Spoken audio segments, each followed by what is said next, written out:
고성국 칼럼, 오늘 제가 여러분께 전해드릴 말씀은 대북 확장 억제에 일본이 기여하다는 겁니다. 토니 블링컨 미 국무장관이 콘돌리사 라이스 전 국무장관과 대담을 하면서 이런저런 이야기를 좀 편하고 쉽게 했습니다. 한국과 미국과 일본이 군사훈련을 재개했고, 이것은 한국과 일본을 더 가깝게 하는 것을 포함해 많은 이점이 있다. 그런데 김정은이가 이것을 달가워하지 않아서 여기에 반응하는 군사도발을 계속하고 있다고 본다. 지난 수개월간 이 동북아 지역은 동맹이자 파트너인 미국과 한국과 일본이 함께하는 일을 많이 늘렸다. 실제 이 블링컨 장관의 말대로 한미일은 윤석열 대통령 취임 후 정상외교 장관 회담 등 각급 20차례 이상의 대면 또는 유선 협의를 가지고 문재인 좌파 정권에서 완전히 끊어져 버렸던 한일 관계, 그리고 최악이었던 한미 동맹 관계를 대부분 원상복구하는 데 성공했습니다. 블링컨 장관은 이제 이런 상황을 쭉 설명하면서 기존 훈련을 새롭게 하고 어떠한 종류의 북한 침략도 확실하게 격퇴하기 위한 것을 실전에서 구현하기 위해서 한국과 일본을 군사훈련에 참여하게 하고 있다. 지금 우리가 하는 일은 최근 몇 년간 없던 방식으로 진행되고 있다 이랬어요. 최근 몇 년간 없던 방식이 뭡니까? 최근 몇 년간은 문재인 좌파 정권 때를 얘기하는 겁니다. 문재인 좌파 정권 때는 거의 안 했다는 거예요. 이런 일들을 지금 우리가 하고 있다. 이게 블링컨 국무장관의 설명입니다. 그리고 이런 일이 김정은이한테는 내내 못마땅했을 것이다. 그래서 군사도발을 하는 것이다. 이거거든요. 그러면 한미일 합동군사훈련을 친일 국방이라고 매도하고 공격했던 이재명이는 뭐가 되는 겁니까? 김정은이가 싫어하는 것을 하지 말라고 주장한 것 아닙니까? 김정은이가 불편해하는 것을 대신해서 주장해 준 것 아닙니까? 결과적으로.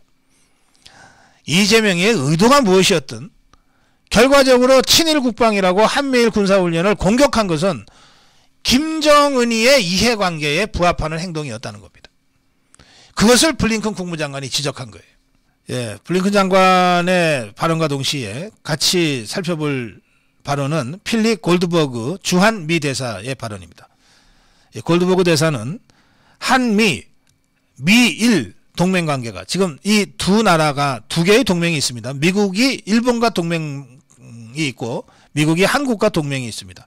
그런데 일본과 한국은, 한국과 일본은 지금 동맹관계가 아니죠. 이 한미, 미일 동맹관계가 전 세계 안보 평화 증진의 핵심이다. 미국이 북한의 핵미사일 도발과 중국 등 권위주의 국가, 이 뭐 대사니까 외교가니까 권위주의 국가라고 표현했습니다. 공산당 독재 국가죠. 견제책으로 한미일 공조를 강조했습니다. 18일에 있었던, 어제 있었습니다. 관훈클럽 초청 토론회에서 골드버그 대사가 이런 얘기를 했는데, 한일 간 과거사 문제가 해결되길 바라고 있다. 우리 미국 입장에서는. 그러나 그 문제가 완전히 해결되기 전이라도 안보 사안과 같은 시급한 현안에 대해서는 한미일 3자가 당장 즉각적으로 행동하고 공동 노력해야 한다. 한미, 미일 동맹이 지난 수십 년 동안 전 세계 안보 평화 번영 증진의 핵심이었다. 어느 때보다 이러한 동맹 관계가 중요하고 동맹의 능력과 범위가 우리의 집단적 이해 관계에 부합한다. 이렇게 되니까 이제 기자들이 그러면 한일 관계의 정상화 또는 복원을 위해서 바이든 정부가 중재에 나설 수도 있냐? 이런 질문이 있었어요. 그러자 이건 양자가 알아서 할 문제다. 양자가 알아서 할 문제다. 우리 미국은 삼국 협력에 초점을 둬서 앞으로 계속 행보를 할 것이다. 한미일 삼국 협력에 우리는 더 방점을 둘 것이고 한일 양국 관계는 양국이 알아서 잘 해결하는 것이 바람직하다. 이렇게 설명했습니다. 또 골드버그 대사는 중국에 대해서 강력한 경고를 날렸습니다. 뭐라고 그랬냐? 북한의 미사일 발사나 유엔 제재 회피 노력을 막지 못했지 않냐? 북핵 위협에 대해서 한 일이 거의 없지 않냐? 중국이 사드 가지고서 보복했는데 결국 이 문제는 한국이 사드로 북핵 위협에 대응하다가 중국의 보복을 받은 상황이었다.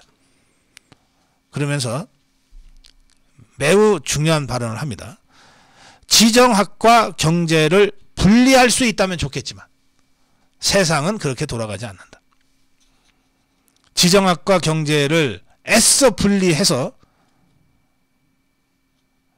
군사 외교동맹은 미국과 하고 경제는 중국과 할 수 있다라고 빡빡 우기면서 결과적으로 굴종적 대북 굴종적 대중 정책을 하는 바람에 한미동맹을 사실상 와해시키고 한일 관계를 최악으로 몰고 간 문재인 좌파 정권에 대해서 골드버그 대사가 아주 외교적인 어법으로 완곡한 표현이지만 전곡을 찔렀습니다. 뭐라 그랬냐? 지정학과 경제를 분리할 수 있다면 좋겠지만 세상이 그렇게 돌아가는 것은 아니다. 정신 좀 차려라. 철 좀 들어라. 세상이 그렇게 돌아가는 것이 아니다.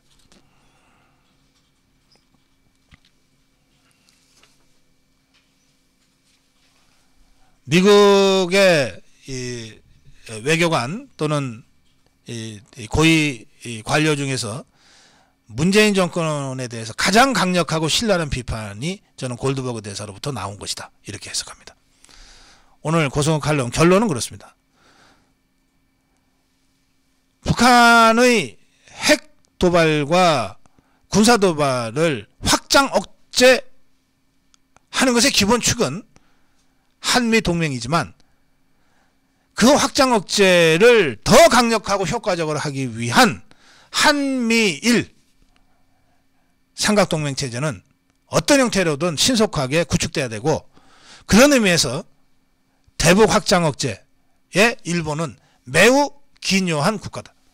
그걸 하기 위해서 필요한 모든 조치를 윤석열 정부가 좀 더 적극적으로 해야 하고, 이런 상황임을 국민들한테 적극적으로 설명해야 될 때가 됐다.